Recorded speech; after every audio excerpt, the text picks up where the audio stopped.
Hey guys, welcome back, and this will likely be the last part for what if Bardock had escaped. I've tried to vocalise my reason for this being the last part a few times, and I can't seem to get anything I like together, but to summarise, in the future of my channel, what ifs which I am not enjoying writing for are not performing the best, or I believe would be boring to go any further into Super or GT, as unlikely as I am to write for GT. The reason I want to start doing this is it means I can free up some more space to finish up some more what ifs and get some more on the go. The minute I'm planning on cutting down my list of what ifs I'm doing, so I'm planning on finishing up a lot of what ifs as well. Don't worry, I'm not going to be ending any prematurely, and any story I want to continue into Super, which is my preferred canon, I will be doing so. But this what if going any further wouldn't make much sense. Not because it wouldn't be interesting, I think it might have its moments. However, I believe the only real interesting arc would be Granola and Goku Black. The other arcs having a team of Saiyans, which is enough for a small community, is way too many, and I realised that I kind of put myself in a bad situation to juggle all of these characters around. Like, I have more than a squad full of Saiyans. I have a literal small town. I have Tora, Broly, all of them. And it's just a bit much for a what if to go into Super or GT, because there's nothing that feasibly challenges Broly at this point, and I really had to push to get Buu to be a threat, so I do hope people understand why I'm doing what I'm doing. And yeah, with that all said, I hope people enjoyed this final part. I really enjoyed writing for it, and I've loved this what if from start to finish, since I get to talk about one of my favourite characters. With that all being said, let's get going. I hope everyone enjoyed. We join our story back in the battle between Goku and Vegeta. The two fighters have put everything they have on the plate, and it's clear they are slowly running out of steam. But Goku can tell Vegeta is going to be the one to fall first. He just has to stall this fight as much as possible. Vegeta has also been able to tell this, and he refuses to give up. He begins to pick up his fighting pace, fighting much more aggressively, trying to make up for the fact that Super Saiyan 3 is a much more draining form. But Goku is happy to play the defensive. Super Saiyan 4 doesn't share any stamina issues at this point. He's all but mastered it. But before the battle can reach its natural conclusion, backup arrives in Broly. He arrives on the battlefield, coming in to aid Goku by landing a sneak attack in on Vegeta. Goku is thrilled to see Broly, as someone he sees as his older brother. The bigger Saiyan responds with a small nod, and Goku tells Broly they'll finish this fast and figure out the details later. Broly agrees as they both power up, and Goku and the older Saiyan rush Vegeta, who is unable to keep up with the two Saiyans' power, and soon put down and knocked out. After Vegeta goes down, Goku decides to drop out of Super Saiyan 4, letting out a sigh of relief as he feels that he is almost out of energy completely. But he needs to know what's going on, asking Broly what happened. But the big Saiyan doesn't know too much. However, a few seconds later, a bit of luck arrives. Bardock and the hybrids arrive, offering up some more information. Goten gives his father a hug while Bardock shares the details of everything which has gone down, and planning out their next move. Goku is concerned to learn that Gohan's location is unknown, and if Buu was released, he's in danger. Bardock hands Goku a senzu bean, granting him a small Zenkai and giving him all of his energy back. They begin to talk about whether they should release Vegeta or not, but before they can do anything, they decide to reconverge at the lookout, since they can sense Piccolo's energy arriving at the place, and using the Dragon Balls to bring Gohan and Raditz to their location might not be a bad idea. So, the Saiyans start getting ready to fly, but that's when they feel a familiar energy. But it's twisted, warped, and as they look around, only a few feet away from them, the monster, sporting Saiyan armour, appears. The group look over as Buu introduces himself, saying how he's here to play with a few more Saiyans. The last one was delicious. Back a few minutes, we see Raditz and Gohan fighting off Buu with ease. The pink monster can hardly keep up, but the issue of Buu's regeneration is causing too many problems. They are running out of steam as Buu is starting to wear them down, and he is getting angry and angry. As the two Saiyans continue to fight, eventually they need to break for some breath. They are drained at this point. Raditz is hardly holding Super Saiyan 4, whereas Gohan is dropping in and out of Super Saiyan. And during this moment of breathing, Buu gets his chance to split. As Bad Buu and Good Buu separate, it confuses everyone present, but they can't pay too much attention for long, as soon Bad Buu absorbs Good Buu, creating Super Buu, and that was a lot of Boos. Babidi laughs out in glee while the others are scared of the power they sense.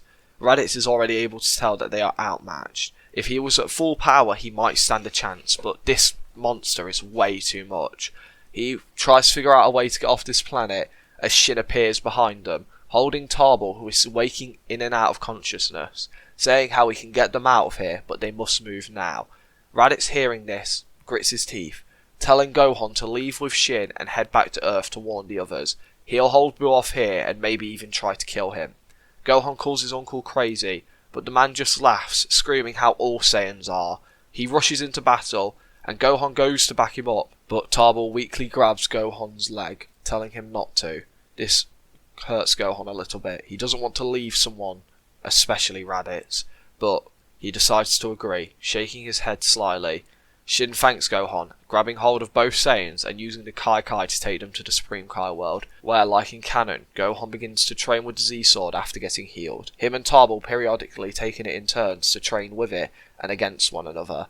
This would lead to the Zord breaking a bit earlier, and also lead to them getting their potential unlocked. Gohan is still recommended, as Tarbell, even though he is strong, has very little potential as far as Saiyans go. Still more than most humans and even Piccolo, but very small compared to Gohan.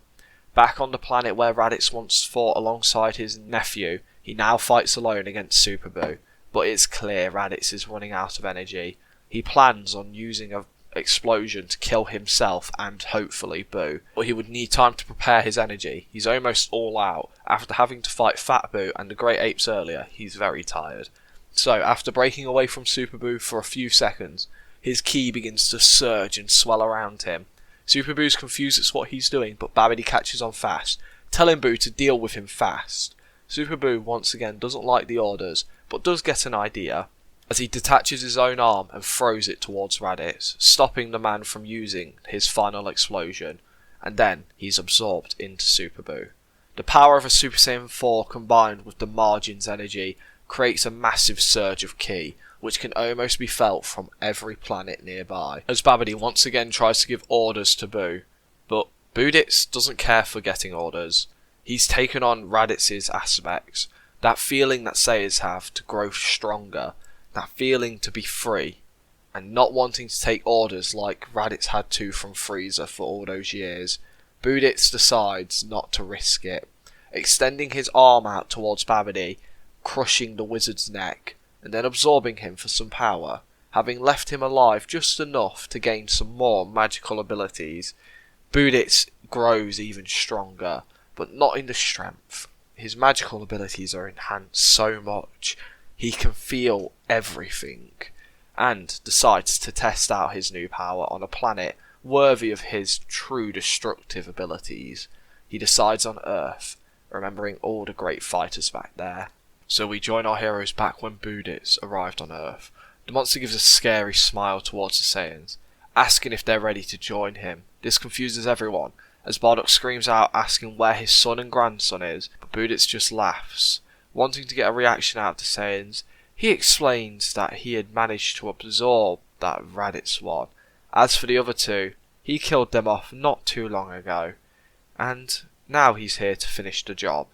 And just as Raditz wanted, Goku and Broly both power up, Broly using his Super Saiyan state and Goku goes straight to Super Saiyan 4. The two fighters catch Buu off guard with a combination attack, and thanks to years of training alongside one another, they get some good hits in. But it doesn't take long for Raditz to collect himself and start fighting back, able to hold both of these fighters off thanks to the enhancements of the Super Saiyan 4 Raditz, and also just becoming super. While they fight off Raditz, down on the ground, Bardock tries to collect himself. He feels rage like he hadn't felt in years, but he remembers he needs to be calculated and come up with a plan fast on how to save his son. The others can be revived, and he now needs to figure out what to do. And also trying to figure out who that other Saiyan was, but then it clicks. He remembers Tarbell. Spending a second trying to sense the man's energy, he can't find it. It has to have been him. He can't believe it that Buu managed to kill all three of them. But before he can think about it anymore, power level spikes up dramatically. Looking around, Bardock sees Goten having achieved Super Saiyan 2.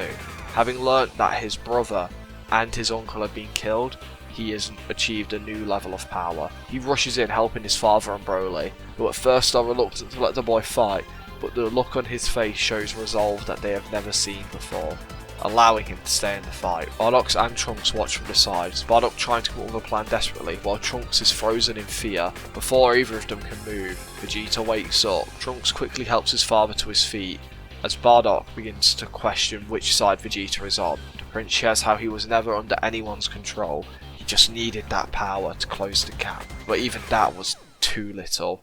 Bardock clenches his fist, wanting to put it directly in Vegeta's face, calling him a selfish fool who had got his own brother killed. Hearing this, Vegeta and Trunks look shocked. They don't believe it, and they refuse to believe it, asking what happened. Bardock points at Raditz, who is currently holding off 3 Super Saiyans, as Bardock announces that he killed him, and killed him with a smile on his face. Trunks, angry and not wanting to waste a second, moves out of his father's grasp, powering up on the flight towards Super Buu before tackling him at full speed. However, this does nothing but annoy Majin Buu, who grows more violent the longer the fight goes on. But now with 4 Super Saiyans in front of him, he's struggling a bit to keep up, with Goten and Trunks being able to work together amazingly, while Goku and Broly can do the same. Meanwhile on the ground, seeing that Vegeta is in himself once again, Bardock reluctantly hands the prince a senzu bean. You can beat him up about it later. Right now they need to save this planet. So, once the prince has got the senzu bean in his gullet and gotten a Zenkai and his power back, both Saiyans power up to the max. Raditz senses this and realises he could lose this fight if those two join in, but then he notices the M on Vegeta's head, and he hatches a dastardly plan. He is hit by one of Super Saiyan 4 Goku's attacks. He splits off a part of himself, letting it fall to the ground unnoticed as he regrows the missing limb, while down on the ground the sludge begins to go into a much smaller looking Buu, which begins to cackle as it begins to put its arms together and close its eyes. Up in the fight, the unsuspected Saiyans battle on against Raditz. Vegeta and Bardock soon join the fight, and Buu is now clearly losing. He stays calm, however, using Babidi's tactical side alongside Raditz's Saiyan bravery to continue fighting. And shortly after Vegeta joins the fight, the man screams out in pain. Without even being hit, Trunks, worried about his father, goes to help him and stops fighting, allowing Buu to grab the boy by the arm, punch him in the gut and throw him directly into Goten, sending the boys flying miles away. Broly, worried about the two, rockets off after them, catching them and checking to see if they're alright. Goku flies towards Vegeta to check on him, and Bardock is the only one left fighting Buu, asking what he's doing, but Buu only laughs, saying how he's adding to himself. Suddenly, the M on Vegeta's face turns pink, and the man's face looks scared. Soon, Vegeta's sent flying towards Buu, then getting absorbed by the margin. However, it doesn't end there, as up on the lookout, the 3 knocked out Saiyans begin to cry out in pain, before their margin marks also turn pink, as they are then sent flying off the lookout. Tora desperately tries to grab hold of his friends, confused at what's going on, but it's too late as he misses out on grabbing one of their legs. He continues to fly off after them, before arriving on the battlefield to see them absorbed by Buu. The margin just stood there cackling like a madman. As Broly, Goten and Trunks arrive on the battlefield, everyone is horrified at the power of Buu continuously increasing, and in a last-ditch effort, they all charge up the strongest attack they can muster up. Even Tora goes into his Super Kaioken times 20 to help.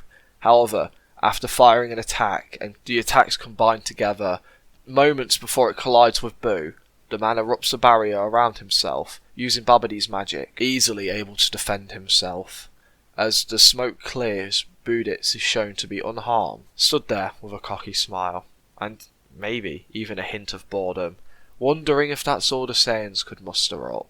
Everyone looks horrified, as Bardock asks how he did that. Buu explains it's simple.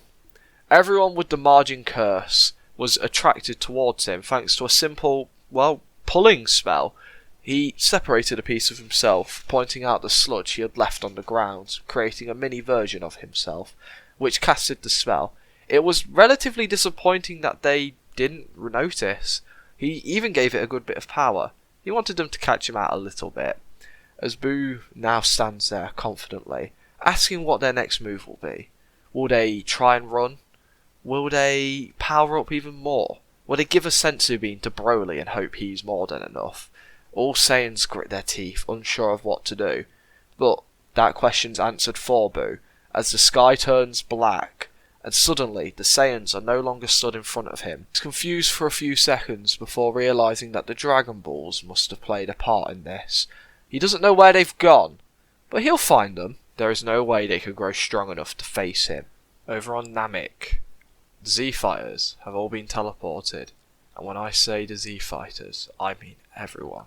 The likes of Tien, 17, and even Yajirobe are present.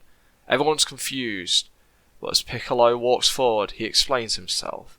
He explains how he made a wish to send everyone over a certain level of power and their families to be sent to planet Namek. This will buy the Z-Fighters a few extra hours at most, and hopefully will give them a chance to come up with a plan to defeat Buu. It was the only way he could think to win. However, after Buu had gotten so strong, he's not sure if there is a chance. But that's when a Saiyan, believed to be dead, speaks up.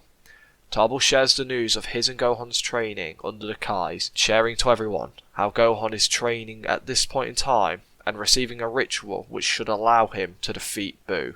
But it will take time, and a lot of it.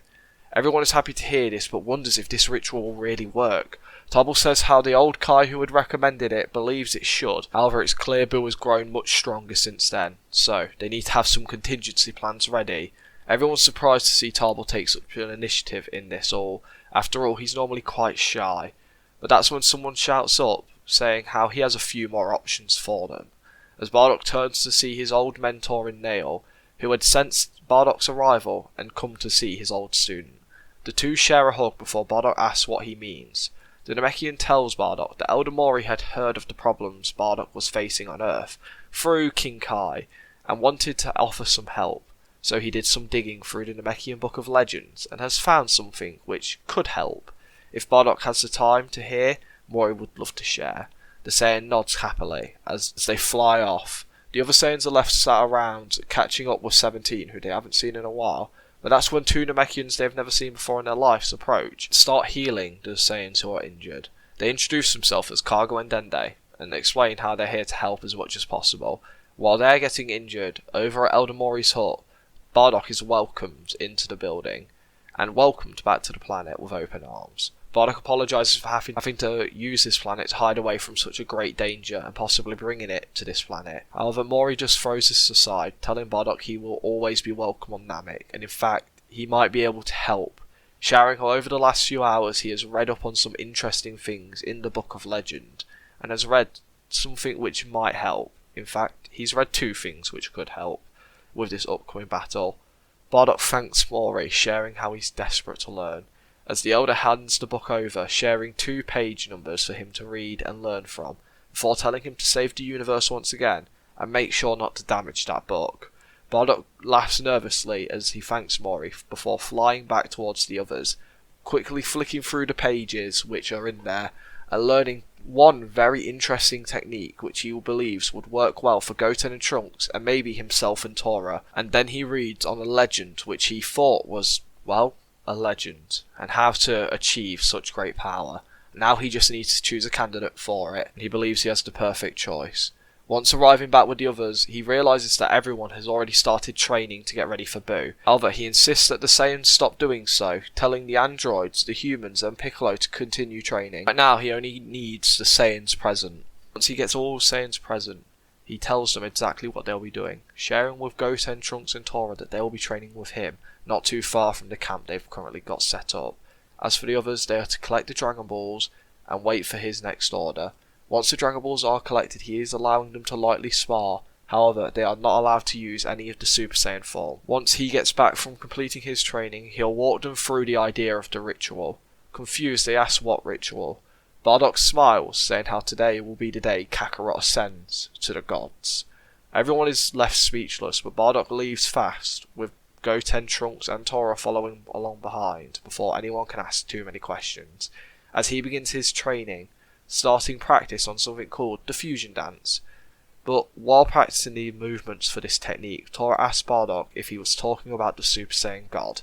The Saiyan nods his head as Tora can't believe the legend is real, but realises he has to take this training seriously, even if he finds the movements embarrassing. Training is intense, but not in the physical aspect, just mentally, for Tora and Bardock. Goten and Trunks get this technique down very fast and then start practicing using their newly acquired fusion dance state, which they dub Gotenks. Tora is amazed at the power that two kids have, but will it be enough? As 14 hours pass, Buu has finally grown bored of killing Earthlings, so he decides to kill everyone left on the planet as he takes off into space looking for our fighters who had ran away from him. But he has given our heroes more than enough time, and Buu is about to find out the hard way. On Namek, our heroes sense the life force of everyone left on Earth disappear. They're saddened by this, but Bardock rallies his allies, sharing how they have more than enough power to defeat multiple Buus, so they shouldn't worry. So they just need to follow the plan and make sure they get everyone back. Everyone lets out a cheer as Bardock summons Prunga and Perfect Namekian, sharing his wishes, asking for everyone who has died to Babidi or his minions who are of pure of heart to be revived. As they feel the life force of multiple Earthlings and even Kibito reappear on Earth, they then ask for their next wish, sharing for all Saiyans and Buu to be taken to the world of the Kais. Prunga's eyes flash as their wish is granted. However, this has taken all of the dragon's powers, so he disappears. As everyone arrives at the Supreme Kai world, Goku rushes over to his son, sharing a hug with him. Gohan's power feels different and stronger than ever, as everyone looks around to see Buu, who looks confused. But having seen the Saiyans, he looks confident once again. He asks if they are now willing to die, and if this is the battlefield they wish to die on. Well, he's seen worse, but no one looks scared. In fact, our fighters smile confidently. Gohan stepping forward in front of everyone, as he powers up to his newly acquired ultimate form. Even though he had to cut the ritual early, he still managed to collect the form, and his power is massive. As Buu's confused by the sudden increase in power, he's soon hit directly in the gut by Gohan, catching him completely off guard. Gohan begins to beat into Buu, but the Margin quickly responds with a massive uppercut. His power is still much greater than Gohan's. Back down on the ground as Buu and Gohan clash, it's clear Gohan won't win this alone, so they decide to fall back into their other plans. Goku is surrounded by the other Saiyans with him as they perform the God ritual on him. The team of Broly, Tarbell, Goten, Trunks and Gine all pour their energy into the Saiyan, with the man ascending into godhood. He rushes into the fight to fight alongside his son. Goku can't believe the power he wields, but doesn't have time to think about it, as he rushes in, getting Buu off Gohan, as the father and son duo begin to fight in perfect sync, being able to fight toe to toe with Buu. This begins to shake the Margin's confidence. Sure, he could have taken Gohan alone, and maybe he could have even taken Goku with this new godly state, but fighting them together is difficult. He could still win as long as no one else joins. That's when the sound of Fusion Ha is heard, as Goten breaks his way onto the seed, catching Buu in a galactic donut, allowing Goku to punch Buu directly in the face, sending the Margin rocketing across the planet. But before he gets too far away, his flight is stopped by a sudden grab of the shoulder. Majin Buu breaks free of the donut and turns around to see a new fusion stood in front of him. Someone who looks exactly like Bardock and Tora. The man introduces himself as Bora, as he powers up to Super Saiyan, punching directly into Buu's mouth, digging around for a few seconds before pulling out fascia and chucking the woman towards Broly, who is watching along the sides with Gine. Buu goes to hit Bora, but his hit is stopped by Gohan, who defends his grandpa, saying how weird it is to see Great Uncle Tora and Bardock fuse. Bora laughs, saying he's happy his idea of just ripping their friends out works. It's time to save the others. As he powers up to Super Saiyan 4, they all begin to beat into Buu with no regard, as they slowly destroy him bit by bit. They pull out their friends one by one, at first Vegeta, then Borgos, then Shigesh, and finally Raditz. After what felt like a lifetime for Buu, which in reality was only 3 minutes for our heroes, they have ripped every single one of their friends out of the man, and now just plan to destroy the creature. Goku, willing to do so, kicking Buu into the air, and with a single hand fires off a blast bigger than any produced by any character up in this point in the series, completely destroying the Margin and saving the day. Everyone begins to celebrate, while Goku looks at his hands, curious. Bora notices this, asking what's wrong, as Goku explains how this power is incredible, something he never thought he could achieve, and to be honest, he was holding back throughout that entire fight.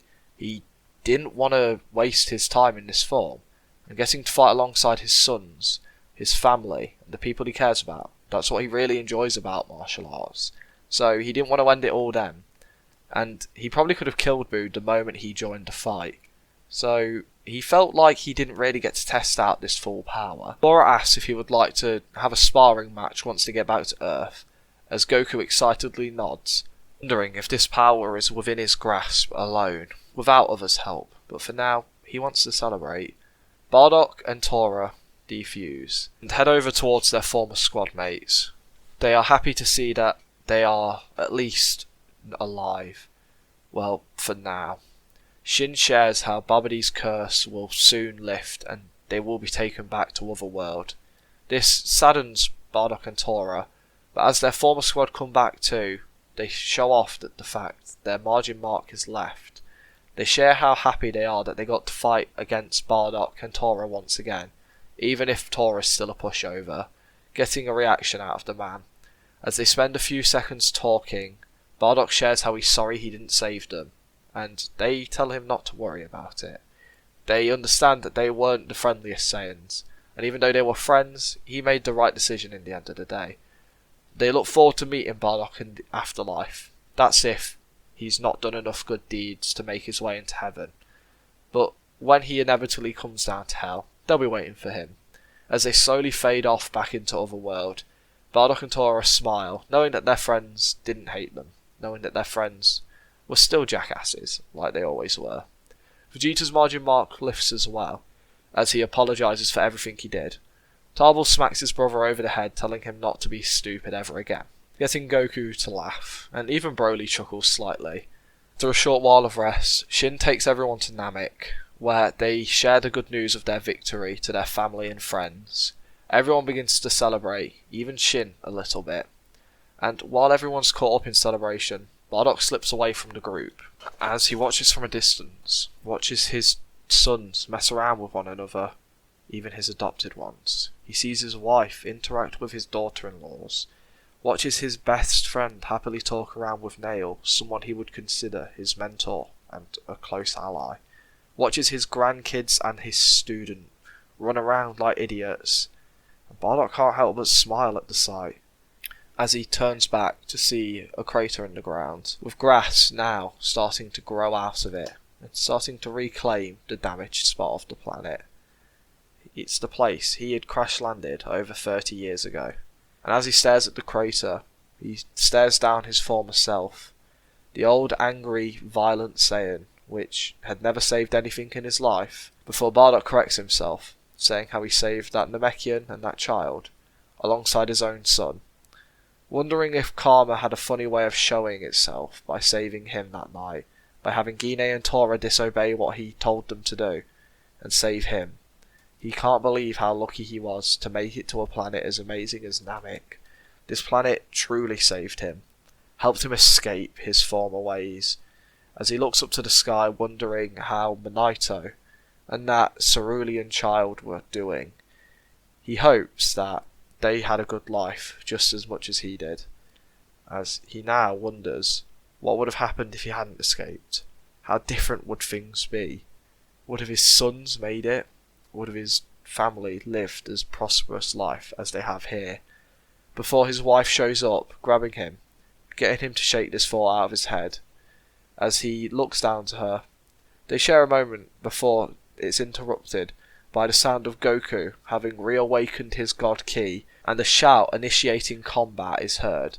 Raditz, Vegeta, Tarbell and Broly all power up following after this, telling Goku that they're taking him down. The Saiyan just laughs loudly, asking them to bring it. And as that fight breaks out and starts to echo across the planet, Bardock is happy that this is the reality he's in. And that is where I'm leaving this story for now. I hope everyone enjoys. I'm sorry this part is longer and has some really fast-paced moments in it. But the reason Buu goes from being the strongest thing in the universe to one of the weaker ones within quite a fast turn of events is because Broly exists, and I think I had to really push to make it so Buu could be stronger than a Broly who has spent most of his adult life training with Saiyans who were training to keep up with him. Broly reasonably is probably stronger than Super Buu alone, so having Buu absorb Raditz was the only way I could have him keep up. Originally I even planned on having him absorb Gohan, just for that extra bit of added power, but I thought the moment he absorbed Raditz and absorbed Babidi, he probably stood a chance, and from there having him absorb the other Saiyans, and the margin Saiyans more importantly, would make him a much bigger threat, to the point where I realised I might have written a threat too big. So I had to come up with quite a creative way to defeat him. As you could tell, I have a lot of fun with this story, and it's been one of my very favourite what ifs to write as time has gone on. Multiple parts have been really fun to cover, and I can't emphasise how much I have enjoyed it. Bardock is an amazing character I want to cover in more stories, but for now I'm going to back off from writing about him. This what if started a year ago, and has been going on semi-regularly ever since. I've got multiple what ifs going on at the minute, and I think I've grown much better as a what if YouTuber since. I always seem to get a little soppy at the end of writing these, but that's because these take up a lot of my free time, and I love writing these stories. I love telling these stories, and I just love doing what I get to do some days. I don't make any money off this, even though I've monetized. It mostly goes back towards making art for this channel. So as stupid as it sounds, this is kind of just something I do for my own pleasure, and I love every minute of it. I hope people will continue to watch and enjoy what I do. Have a great day or a good night, and hopefully I'll see you next time.